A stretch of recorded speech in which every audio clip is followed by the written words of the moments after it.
So your kid hits a deer, sends you a text that the car's totaled, went ahead and went to U-Haul, and for $44 got a tow dolly. So second thing, once you get it here, you're going to want to assess the damage.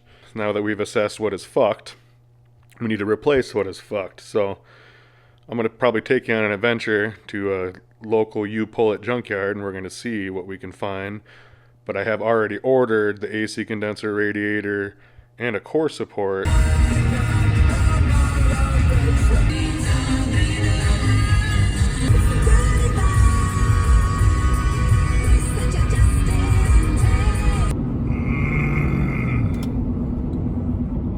You pull our parts, and you pay for the fucking. Well, it's a 6, and it's got a core support bumper and a hood, but it ain't none of it's the same, and that's because it's an 06. I was looking at the wrong damn car. And sure as shit, here's our 2011. This would have had everything to fit, and everything is gone. And here's our 2012. Same thing. No core support, no bumper, no hood, nothing. So that is what you call a strikeout. But hope is not lost. We're gonna mosey around. Maybe see if we can find any hidden gems in this here shit heap. The G20. Oh yeah. Sticker bomb. Tokyo. These old Trailblazers were sick. Look at these. Look at these seats. Dang, son. There's that if you were looking for it. Yeah, and I got fucking skunked, so here's what it is. Guess now we go home and we wait for Chinese parts. Damn it!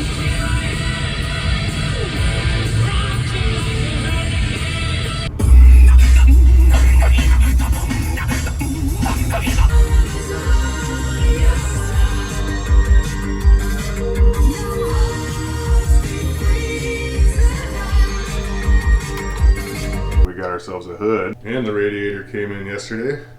Well, the shit's here. It is a little bit different, unfortunately. It's not exactly the same. So this is that 2010 core support I ordered. This is the 2012. You can see it's pretty close. The top is exactly the same, albeit maybe a 1/16 of an inch width-wise, but the bolt holes still line up top. I test fitted that with the bumper. The bumper holes still line up, so that's all good. So test fit with the radiator. Well, where the radiator mounts is slightly wider on this one than it is on this one. So I can clearance that in. That's not a big deal. Just Dremel it in a little bit until the radiator fits. But then you can see this is pretty wide open here. This has a big block right there. So we're going to have to cut that block out too because it doesn't quite fit with the AC condenser on there. Once I can get it to set in there with the AC condenser, so we'll clearance that first and then get it to sit in there, and I'll be able to tell where my foot pegs for the radiator want to land, and I think we're just going to make this work. Or we're going to try anyway. I'm not going to buy another one. The 2010 core support is $70. That core support is $270. Somebody explain that to me. And we are in. Sorry about the AC blowing right in the microphone. That's got to sound good. But got the AC condenser, condenser and the radiator in, mounted with its little clip things on the top. Like I said, it was the exact same along the top. Well, try to. What am I showing you here? There you go. But then down below we had to. Well, it won't focus, you fuck. Oh, that's retarded. But yeah, it's in there nice and snug.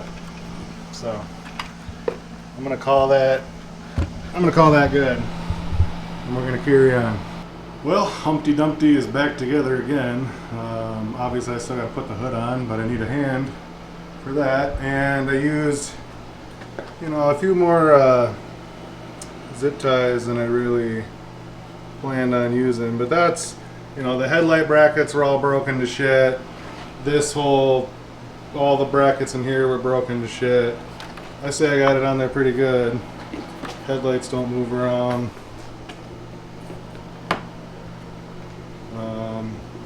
He's got some broken fascia stuff in the bumper, but I don't think he cares about that.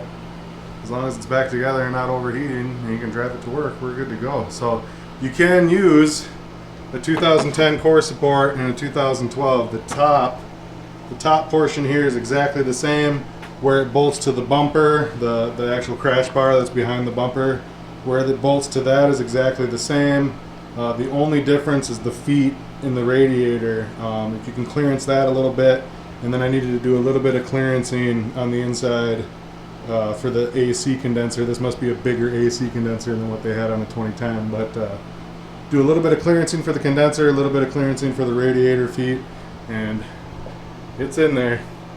It's in there nice and snug. I got these to go on and clip down as they should be. So the radiator's in there as it should be. The only thing it doesn't have is the rubber isolators for the very bottom, because I couldn't fit those in there. I still got some buttoning up to do. I gotta put the wheel well back in. Like I said, put the hood on, fill it up with coolant, but there you go. Running total, I'll try to put in the video here. So bumper, or sorry, I don't know why I said bumper. Hood, core support, radiator, AC condenser, and that's it. That's all we put on it. I mean, it does need bumper and headlights, but I made them work, so there you go. We repaired this deer hit Mazda 6 for enter audio of the total. What do I look like, a guy who's not lazy? Okay, have a great day. Goodbye.